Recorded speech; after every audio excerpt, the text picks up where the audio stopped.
Hello, my dear friends. This is Suresh Prajapati, and I am here with question number 27 of MCQ series. और question number 27 आपके सामने ये रहा कि the pair of equations 3 to the power x plus y is equal to 81 and 81 to the power x minus y is equal to 3 has no solution, unique solution, infinitely many solution. यहाँ पे many होगा, typing mistake हुआ है, तो many solution और d equal to d x equal to 2 whole 1 by 8 and y equal to 1 whole 7 upon 8. Okay, so this is the question और इसको आप सॉल्व करिए वीडियो को पॉज करके एंड सॉल्व करने के बाद इसके सॉल्यूशन को देखिएगा। तो 1 2 3 सॉल्व कर लिया। आई होप कि आपने सॉल्व कर लिया। So I am going to explain the solution. तो यहाँ पे जो पहला इक्वेशन है वो है 3 to the power x plus y is equal to 81.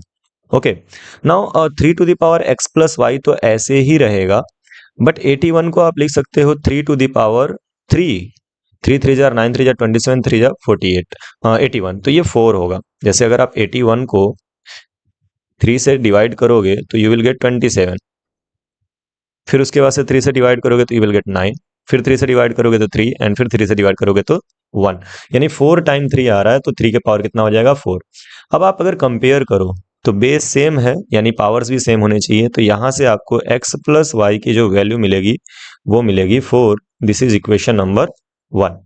So x plus y equal to 4 हो गया। अब सेकेंड इक्वेशन को उठा लीजिए, तो 81 to the power x minus y, मैंने ब्रैकेट लगा लिया, वैसे ही काम आएगा।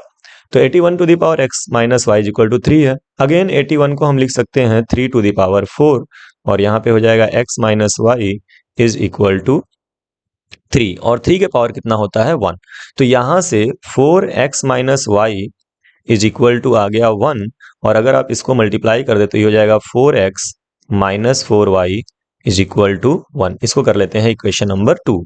अब अगर हमें ये देखना है कि इसके कितने सॉल्यूशन हैं, एक सॉल्यूशन है कि इनफाइनाइटली मेनी सॉल्यूशन है कि नो सॉल्यूशन है, तो इसमें हमें रेशियो देखना होता है। तो यहाँ पे अगर इसको हम a1 लेट कर लें, इक्वेशन नंबर 1 में कॉफिशिएंट ऑफ x को a1 लेट कर रहे हैं तो ये 1 है, और b1 अगर लेट करें इसके कॉफिशिएंट y को तो ये भी 1 है, और c1 जो है वो है 4। ठीक है, और अगर इक्वेशन नंबर 2 की बात करें, in equation number 2, so a1 is 4, b1 is minus 4 and c1 is 1।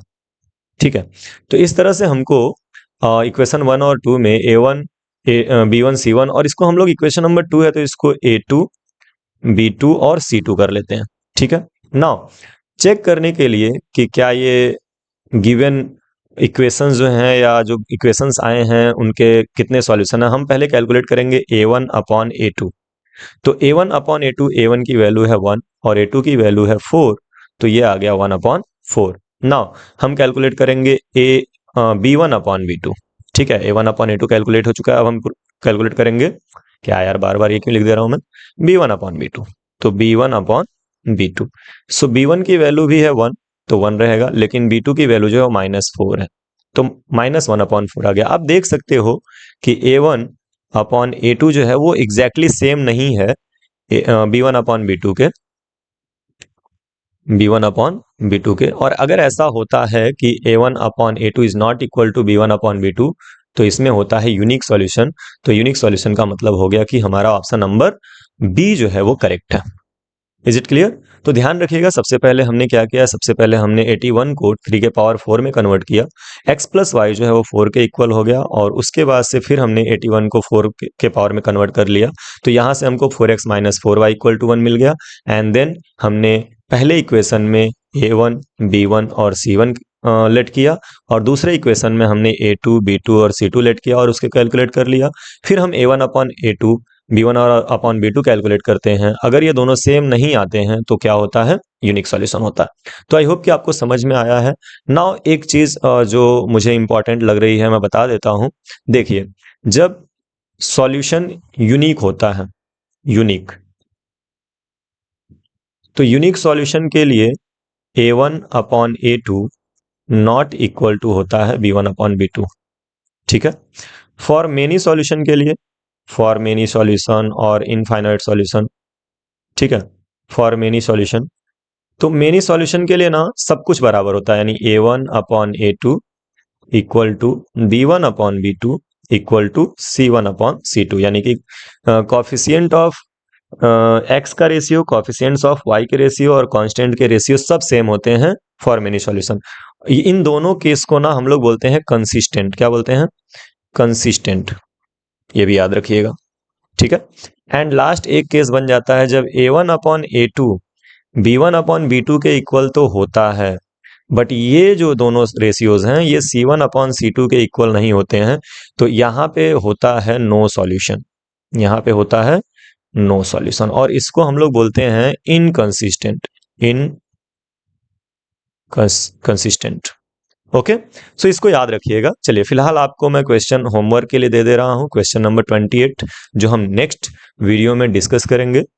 तो ये है आपके सामने question number 28। The value of x for which the system of linear equations x plus 2y equal to 3, 5x plus ky plus 7 equal to 0 is inconsistent. आपको inconsistent बताना है, जो कि अभी अभी मैंने डिस्कस किया। इनकंसिस्टेंट क्या होता है?